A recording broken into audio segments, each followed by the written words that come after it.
बिस्मिल्लाहिर्रहमानिर्रहीम।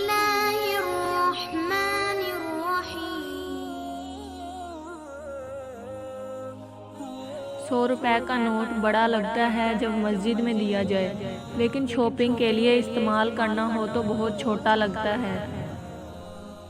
2 घंटे मस्जिद में बैठना भारी लगता है, लेकिन फिल्म देखने के लिए 3 घंटे बहुत कम लगते हैं। एक क्रिकेट मैच की कमेंट्री सुनने के लिए लोग पागल हो रहे होते हैं, लेकिन जुमातुल मुबारक का खुतबा वक्त से थोड़ा ज़्यादा हो जाए तो लोग परेशान हो जाते हैं। ऐसा पैगाम आगे करना बहुत मुश्किल होता है, लेकिन लतीफ़े और बेहुदा मैसेज करना लोगों को बहुत पसंद है।